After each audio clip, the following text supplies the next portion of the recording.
Alrighty. Make your way in, make yourselves comfortable. The best thing about this little chairing / MC kind of gig is that I get to introduce my friends, which is fantastic. So Shanna and I probably first met, I think it was a KiwiCon somewhere, and we were standing in line, I think it was about 15, 16 years ago. So that's the best part about this gig, is I just get to sit up the front and hang out with my mates and just watch them present. Anyway, so we've got Shanna coming up, talking about threat intelligence for smarter risk reduction. But before she comes up, I've promised her a terrible dad joke. Again, what's the difference between threat intelligence and a horoscope? The horoscope is vaguer. I don't know. This is not me, this is AI, as I will blame all day. Anyway, can we have a warm round of applause for Shanna Daly? She makes her way up to the stage. Thank you.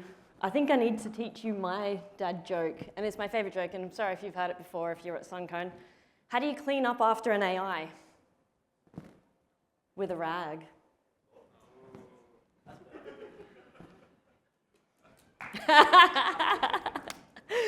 On that note, thank you for coming to my talk today.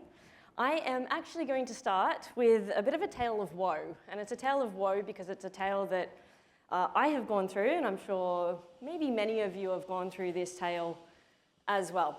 So we're going to start. It's a Monday morning. You've had a fantastic weekend, right? You feel refreshed, recharged. You sit down at your laptop, workstation, whatever. You've got your coffee.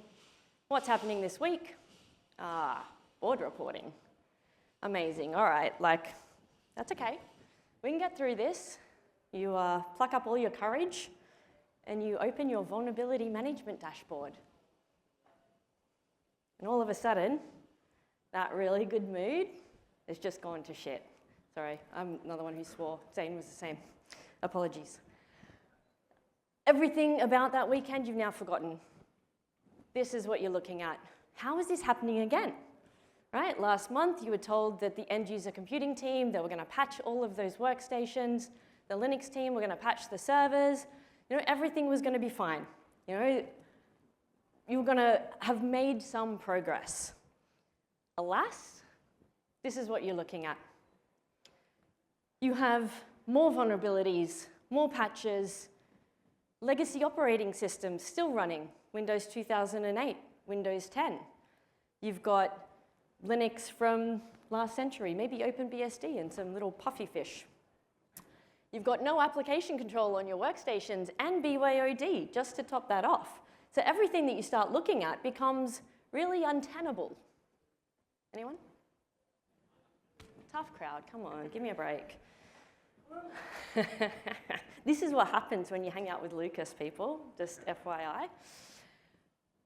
So you know that this is going to happen every month, right? This is something that you're dealing with all the time. And this is maybe not true numbers. Yes, AI did generate this for me, because if you're in Zane's talk a little bit earlier too, my slides would have looked a lot like his hand-drawn ones had I not used AI. So you know that the struggle is real every single month. It's the same thing over and over, and you keep asking yourself, we don't actually use Windows 2008 still in production, do we? Yeah, you do. The struggle is real.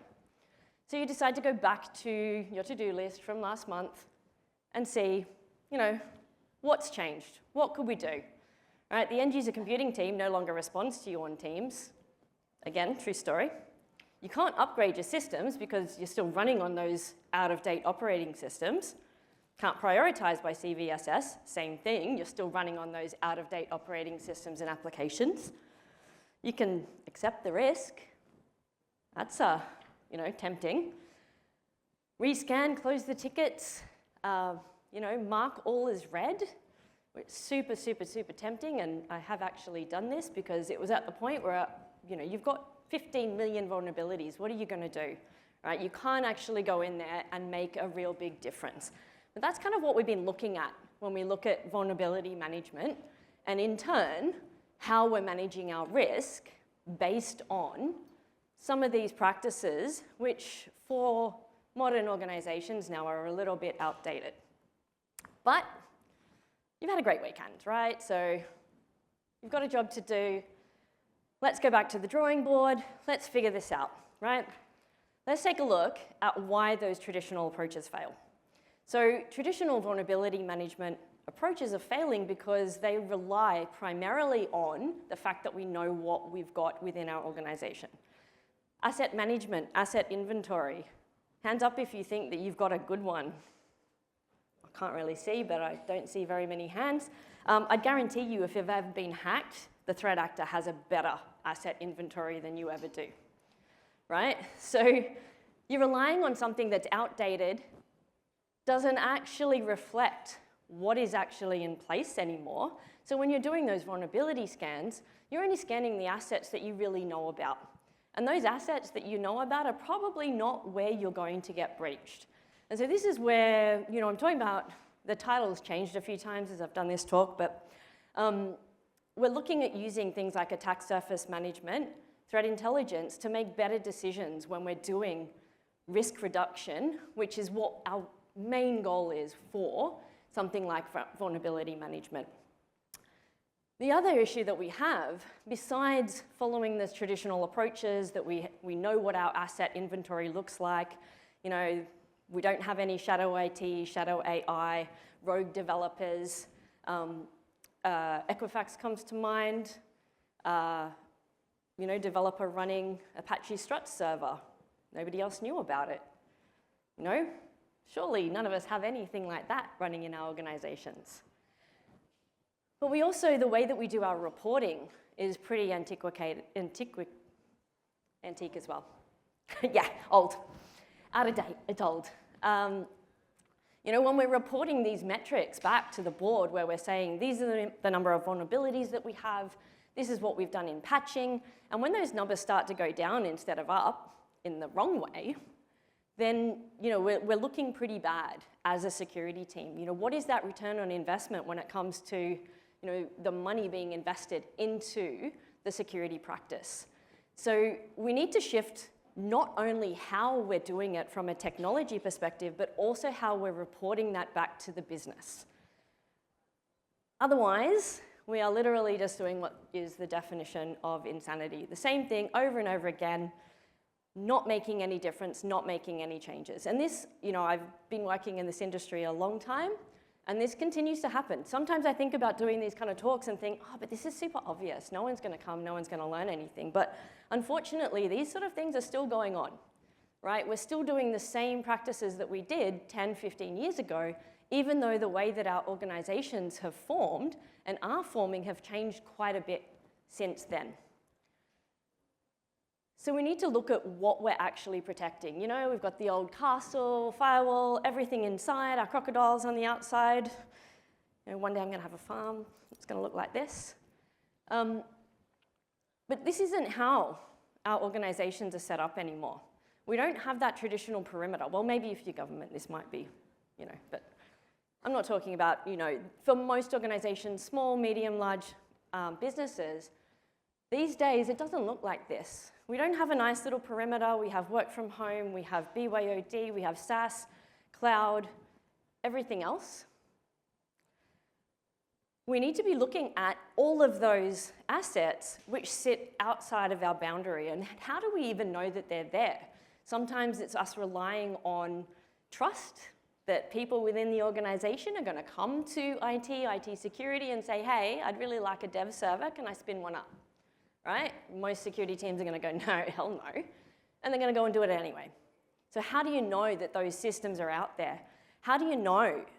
Has your marketing team gone out to a vendor and have a website spun up somewhere on a WordPress server?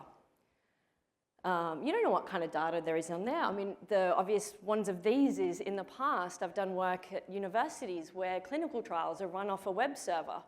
There's a lot of data that's sitting on that web server of people who are part of those clinical trials, and all of their results and documentation are all sitting on what becomes a breached web server.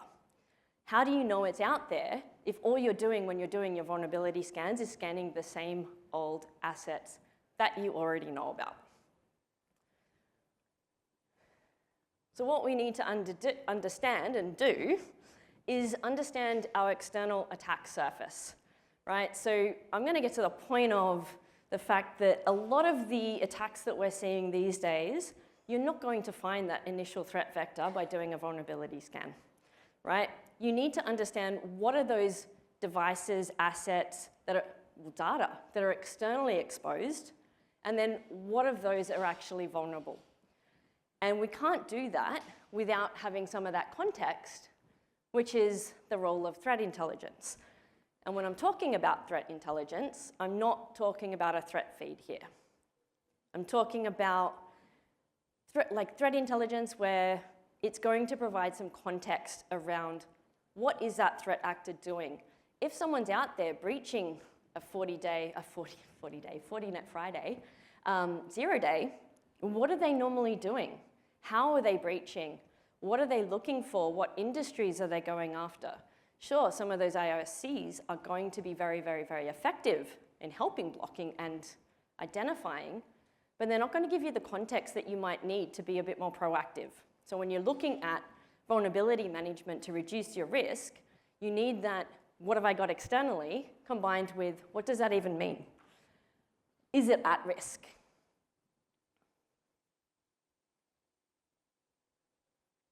So thankfully, there's a whole bunch of organizations like Mandiant, CrowdStrike, CyberCX that do all of the statistics and data gathering for me, so I didn't need to do that. But looking at what some of the most common initial attack vectors are, none of these are going to be found by doing a vulnerability scan. So we got the, let me just go back. I don't have notes here, I only have my slides. 0-day exploitation. They're 0 days because there is no patch for them. Your vulnerability scanner is not going to know that they exist. You're only going to find this out after the fact that it's happened. So you might be one of the lucky ones that hasn't been breached beforehand, but you might also be someone that's actually been breached already. I think back to the NetScaler breaches, like what, 5, 6 years ago?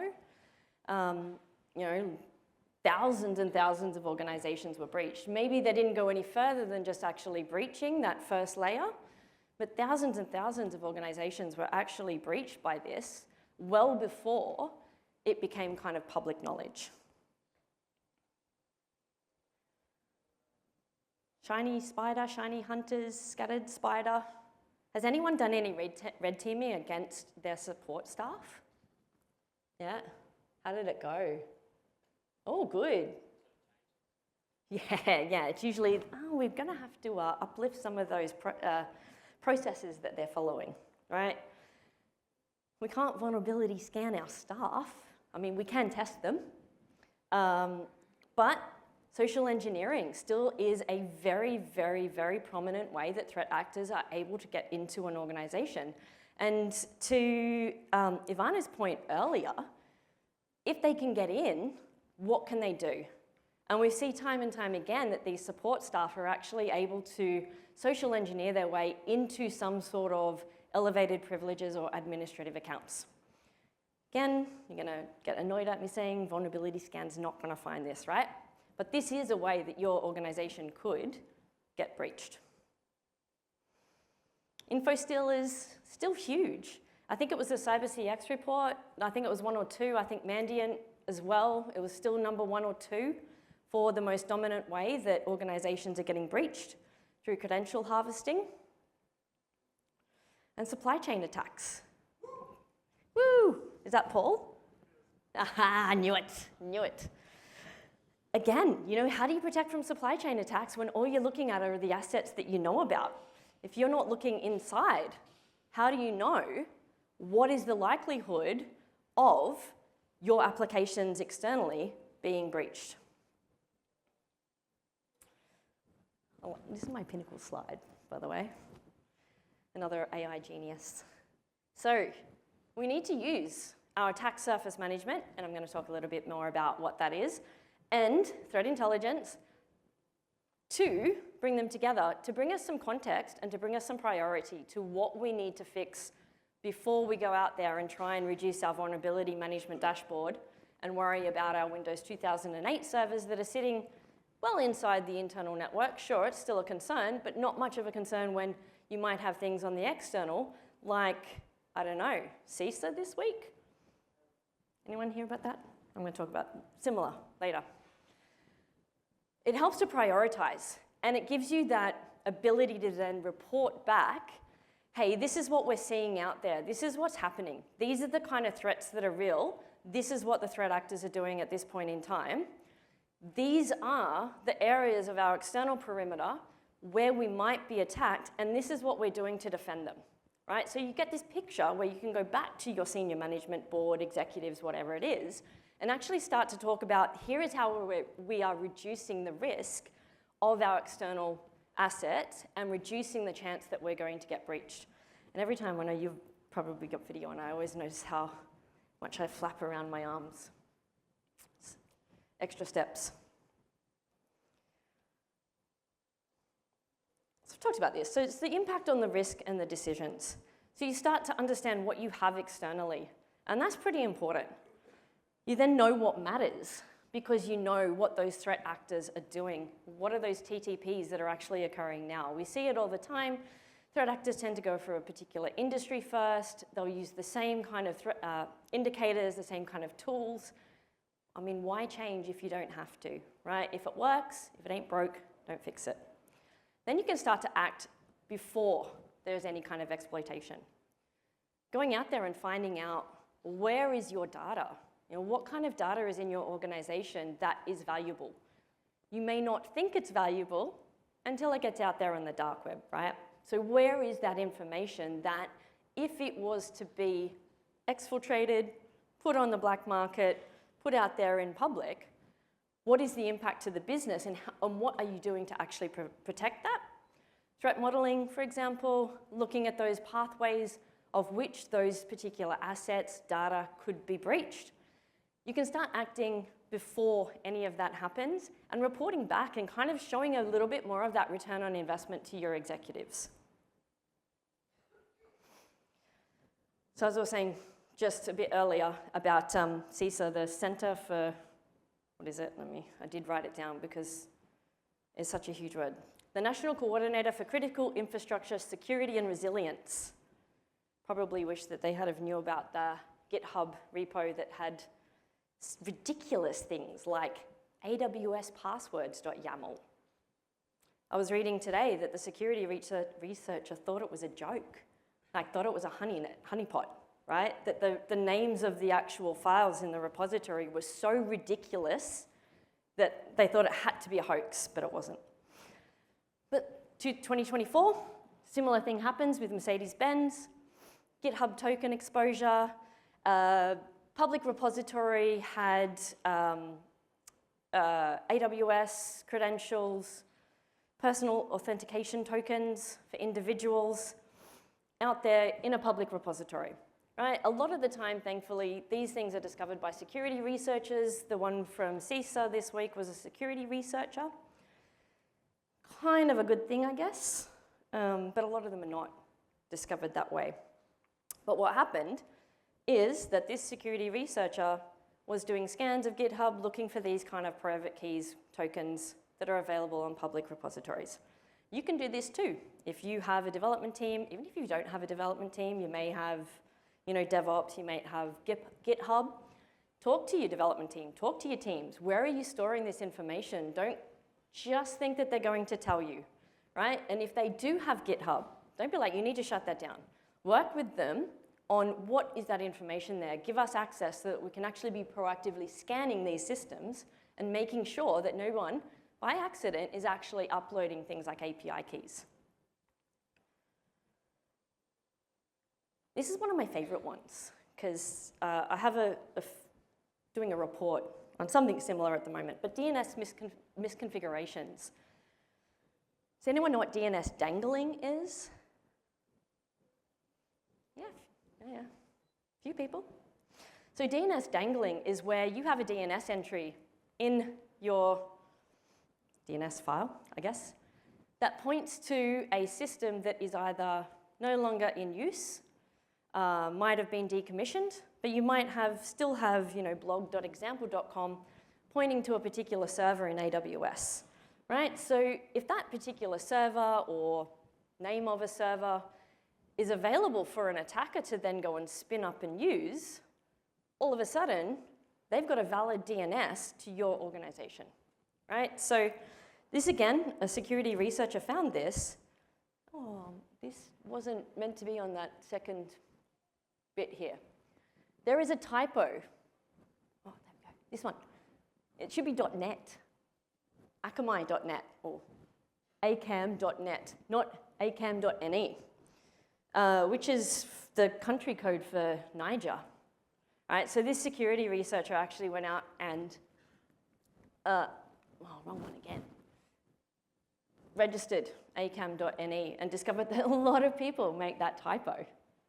But that means that it could have been a threat actor that goes out there, registers that particular domain, and then all of a sudden could be taking over what seems like legitimate websites because that is actually a legitimate DNS entry for that particular organization. So they could have set up quite a legitimate looking phishing site, credential harvesting site, even to transfer money. I think it was az.mastercard.com was what the DNS would have been. I mean, that's pretty catastrophic in the end for not a lot of, I think the security researcher spent about $300, right? It's not much. Think about what the threat actors could do. The Colonial Pipeline breach.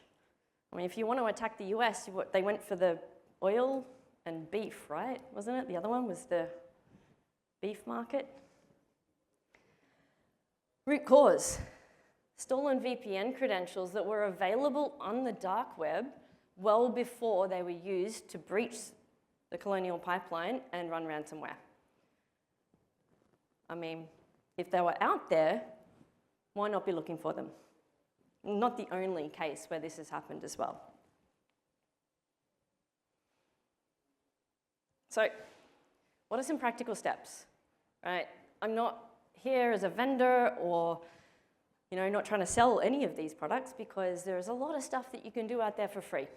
And there's a lot of stuff that you can be doing to start small. Like when I first started looking into this, I was looking at a vulnerability management dashboard that was like, I can't even comprehend how we can change that because we don't have control of these other teams. The security team didn't have authority over the end user computing, networking teams, cloud, server, right? You've got skills, skills within those teams. You've then got competing priorities. Everybody has their projects. So how could we make the most of securing our organization, not just trying to reduce the numbers on a vulnerability dashboard? So the first thing that I went out there to do was to do discovery. And one of the easiest ways of doing discovery is looking at your DNS. So we had some quick wins there. We did have some dangling DNS, so we shut those down, tightened up that, making sure our internal DNS wasn't syncing externally as well. Then you can start to look at, I'll go through, because I have this. So DNS enumeration. You start looking at your DNS, then you can start looking at your subdomains. What are the subdomains out there? Do you even know what those systems are? You might start to find your admin portals. So admin portals for a Fortinet, for example, you probably don't want those facing externally, and that's something else that could be a quick win for you. If you're discovering these external admin portals, WordPress, things like that, you can be looking for, is there any admin in any of your subdomains or URLs? Free tools out there. AMAS is by OWASP. Does a whole lot of stuff for you, gives a whole lot of information. Subfinder is part of Nuclei, Project Discovery. Nuclei, vulnerability scanning. They've got Nuclei, they've got Subfinder, and they have a plethora of different tools that you can use to just go out there and do some of that discovery work for you. Florian Roth, recently, about 2 weeks ago or so, I think it's called Surface Scan. He has released, probably vibe-coded, bring it on, a OSINT, external attack surface management tool to go out there, basically running these kind of tools under the hood, bring it back into JSON, into a database, then you can start to see over time, well, hey, hang on, now I've got, what's this new subdomain that's just recently popped up? Checking certificates. What are the subdomains in your certificates? Do you know what they are? Are those certificates still valid? DNS Dumpster is another free online tool that's super useful, and Census, who I know are here. Again, really, really useful threat intel, even just to provide a little bit of context, right? You don't need to go out there and be spending thousands and hundreds of thousands of dollars on any of these tools. But I'm going to go back because my little context. So the threat intel, even just as, setting up a Feedly account where you're getting some of these open source threat intelligence documents coming through, you're reading them, you might sign up to, whatever threat intelligence feeds or commercial offerings are out there. I think it's Dark Web Observatory, I can't remember. They're like $80 a year. Dark Web Informer, thank you. They're about $80 a year. And you get a bunch of stuff to your email every day that could be good enough to help you protect those assets that are out there, right? It's not about going out and spending whatever it is on an appliance, having to build a tip, running all of that stuff. If you don't have the skills, you don't have the people, it doesn't need to be that complex. You also need to share your findings in a terminology that your business is going to understand, right? Your business understands risk, they understand impact. They don't understand zero-day. They don't understand GitHub token, right? They don't get it, but they shouldn't have to get it. I think when Troy talked about earlier today, saying, these people in Congress, they've got a high level knowledge of everything. Sometimes our executives and boards are the same, right? They hire people to give them this information. So we need to give it to them in language that they are going to understand, which generally means how much money would we lose if we don't do this. And build off the small wins. It can be super, super, super overwhelming, right? There's a lot, there could be a lot out there. Start with what you can do, what you can fix, then build from that. When I was building my own little attack surface management, scripts, pulling things together, just started with DNS, just started with Subfinder, and then started to bring in the extra information and pull in the correlations as I went through. But just get some of those quick wins under your belt, like the dopamine hits. How am I going on time? Plenty? What's plenty? There are heaps of OSINT resources. Obviously, you're not going to be able to read all that on the screen, but it's osintframework.com. Again, pick one. There's, I keep pressing the wrong one. This is new, so I'm not used to using it. Just pick one of these, what they could be. Are you going to focus on, do we have any admin portals out there? What are the tools that we're using? What are our firewalls? Are they all protected? Can we actually bring those cut off the external access to those admin portals? Again, quick wins. You can add those to your dashboard that you're reporting back and go, hey, we actually did something. Yeah, our vulnerabilities haven't changed, but that doesn't matter because what we've done is we've actually reduced our external attack surface, and that's probably a big part of our low-hanging fruit that attackers are going to go for. Again, the quantifying and managing risk, right? So there is a framework for this. I'm not really into GRC. I still like to do technical things. However, if you are reporting back to your executives, to your board, you need to do it in language that they will understand. So first, it is first, isn't it? No, FAIR, the FAIR Institute. It's F-A-I-R in capitals. I don't remember what it stands for. But this is the only really risk framework that's built for cybersecurity. So it's built so that you can actually talk back in terms of the threat, the vulnerability, the impact, and then, you might be able to put a dollar figure on that, but you can start to give feedback of what, if we didn't do this, or if we don't do this, our threat and the impact is this, and it could cost us $1 million. It could be whatever it might be, right? So there are frameworks out there that can help you in talking business language. I say start small. Review your exposed services, right? But again, how do you know what they are? if you're not going out there and doing some kind of discovery, right? Also discovery internally. I think security teams, we often forget that we're a service provider, especially for internal teams. You know, our job isn't to overlord over all of our users. Our job is to make our users more secure and hopefully in a way that isn't disruptive to them doing their work, right? So we kind of lose sight of that a little bit too. And the information that you can go and get if you talk to people, it can be scary. I was working at a hospital provider last year and went out to one of the hospitals and started talking to people about their processes. And you sort of start to think, oh, I wish you hadn't told me that. But you then go, all right, well, look, I know you're doing this. It's better that we know you're doing this. How can we actually help you do this in a more secure way? How can we provide a process that's going to help you? So you start to then build out a little bit more understanding of what are the real business processes. Like, people are going to go around security if it's too hard, right? In this particular instance, nobody said that, like, every time they went to IT and to security, everyone went, nope, can't do that, too big a project, going to cost too much money.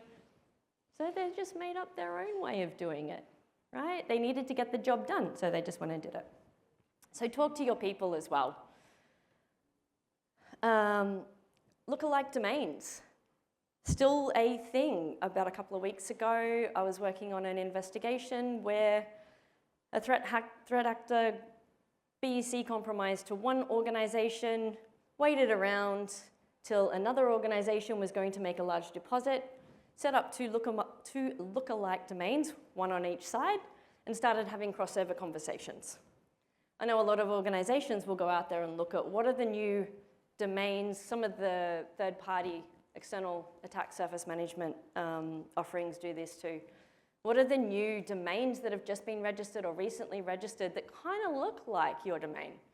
That could be really useful. Phishing, you know, that can actually look at, are these sites going to be used for phishing potentially? You might not be able to get them brought down unless they're actively being used for phishing, but you might be able to add them to your block list so that they can't be sent to your internal users. Tie your DNS back to your owners, right? So I know asset inventories and asset databases are very, very difficult to maintain. And often they don't actually include what data is on there and who owns it and who is responsible for that.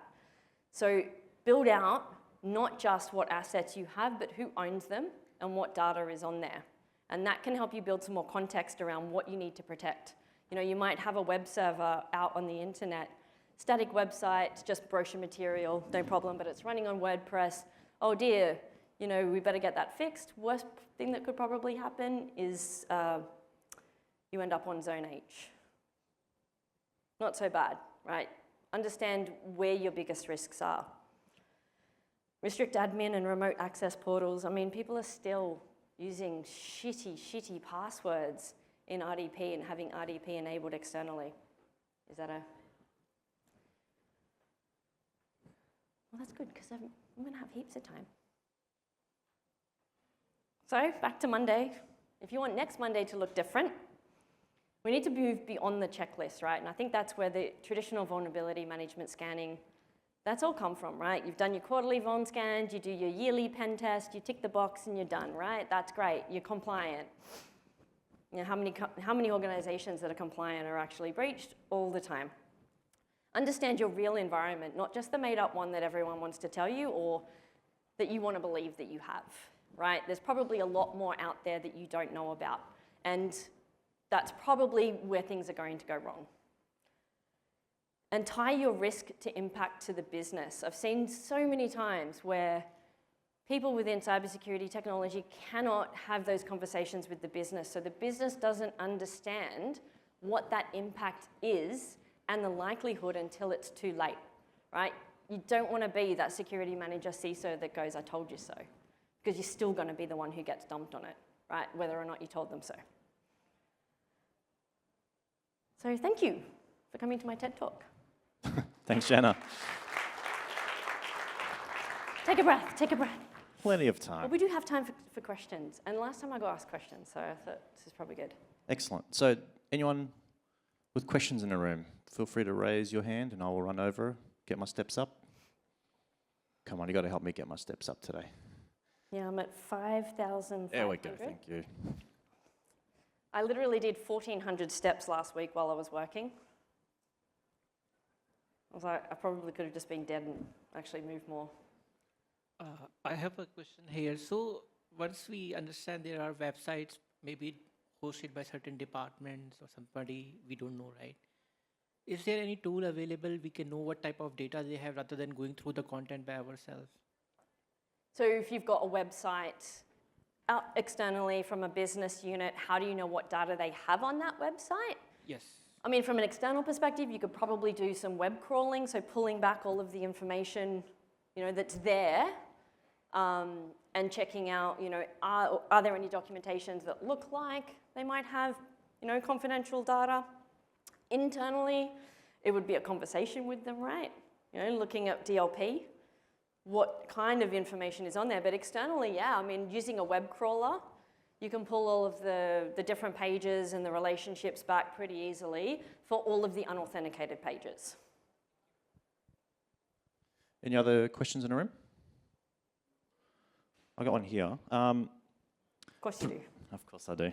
So threat intel is often treated as a technical function, but what does it look like from your perspective, genuinely embedded into like a business or business decision-making process?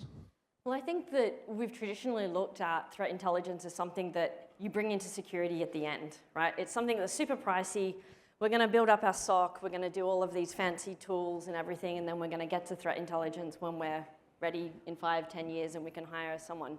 I think it's actually the wrong way to look about it, right? Because if you don't understand what are the threats to your business, how do you know what to protect against? How do you know what those threats are? Threat intelligence. That could be, as I say, open source. It could be targeted. If you're a large organization, you're probably going to be targeted quite often. So understanding, is there chatter on the dark web about your organization? Are people actively targeting you? Are there people actively targeting your industry? If they are, what parts of your industry, what kind of tools, what kind of exploits or applications are they looking at? A bunch of years ago, I did a few ransomware cases, and they were all, it was in the manufacturing industry, and they were targeting, very similar or the same applications that ran across bunches of organizations within that industry, right? So they had a bit of their MO, and they were going out there scanning, finding out who had this particular application, and then going and breaching it. That kind of stuff, if you are even part of a threat intel sharing community with your industry, you can start to talk to each other about, hey, we've seen this scanning, or hey, this other company got breached last week and this is how they got breached. So that is more important to me than bringing in threat intelligence at the end and going, well, we've got our threat intel feed and it's feeding into our firewall or our tip or whatever, and all you're doing is blocking, scans and stuff like that. So threat intelligence needs to be, I think, embedded a little bit more in our processes, because that helps us then build out what is real, what's the context around it, and why are we doing what we're doing. I think that's great. Yeah, no, it's perfect. Thank you. And I've been like on that side of the coin as well, just thinking like, once my security journey gets more mature, then we'll do the CTI stuff, thinking that it's a bit of a North Star to aspire to. It's been that way for years. Like, I feel like 20 years ago, 15 years ago, it was like literally like that. You had your little, it was kind of at the top of the pyramid, but that was the last thing that you did, not the other way around. Whereas it really should be one of the first things that you're looking at. When you're building out your security team or your security infrastructure or what you're protecting, you need to understand what and why. Yeah, cool. On that same vein then, I've got another question, if that's okay with you. Sure. Of course. Because often it's really difficult to explain to an executive audience or the people with the purse sort of thing, saying, hey, this is what CTI will deliver to you. Have you seen any effective strategies to kind of just cut through all the crap, to just say, hey, this is how it's going to help us out? Yeah, I mean, I guess from a in the business kind of strategy, having frequent meetings. You know, if you've got a threat intel team, even if you're a security team, have some of those kind of like lunch meetings, Friday afternoon. Hey, this is what we're seeing out there. This is the kind of threat intelligence, and this is what we're doing to protect the organization. So some education for other parts of the business so that they start to understand why, you know, you're actually bugging them and you've got like 90 open Jira tickets for them to go and fix. But also is, you know, when you're going back to those executives, I mean, you don't need to use language like threat intelligence and things like that. You're looking at it, these are the risks to the business. So it's reframing it that you're getting this, they don't care where you're getting that information from. The source of your information is threat intelligence, but the end outcome is a business risk, or we need to spend this money because of this business risk, and that's based on the evidence that we have because of the information that we've collected. Yeah, lovely. Thank you. I think that's all we've got time for, unless there's a quick last question. No. Thank you, Shanna. Thank you.